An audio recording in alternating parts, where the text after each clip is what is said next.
Good evening, everyone, and welcome to Between Monsters and Men. Today we'll be taking a look at the hierarchy of angels known as Seraphim. Seraphim are a type of celestial or heavenly being in Christianity and Judaism.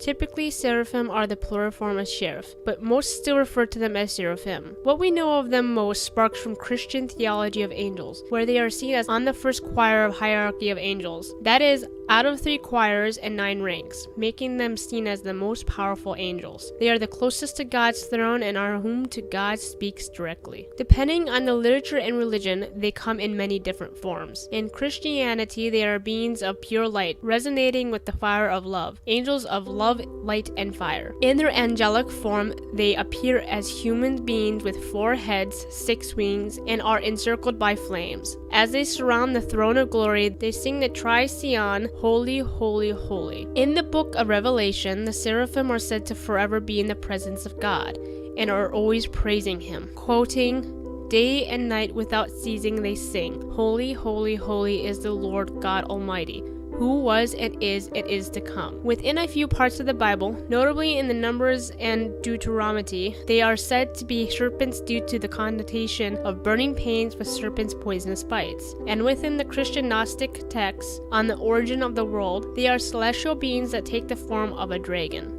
In the Jewish angelic hierarchy, Seraphim are in the 5th rank out of 10. In some texts, namely the book of Enoch, they appear in 2 different forms. In the 2nd century BC version of the Book of Enoch, they are mentioned with conjunction with the cherubim, stating nearest to the throne of God. Within this version of the book, they are also called the Ikasat, which means serpent or dragons, and even an altering term for hell. In the book of Isaiah, chapter 6, Isaiah speaks of a vision that he had that quotes, "I saw the Lord sitting upon a throne, high and lifted up, and his train filled the hall. Above him stood the seraphim. Each had 6 wings. With 2 he covered his face, and 2 he covered his feet, and 2 he flew." He also describes them crying out, "Holy, holy, holy, the whole earth is full of his glory." They are described as the burning ones, and are said to have a fiery passion for doing God's work.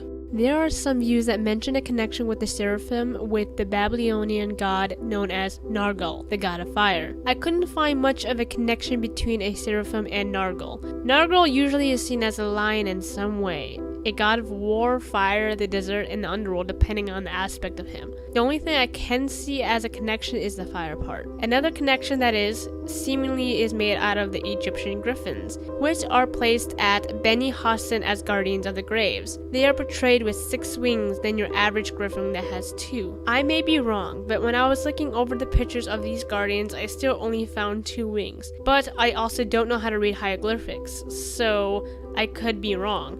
And it could have mentioned that they do have 6 wings. I couldn't find anything else that relates them to the seraphim though.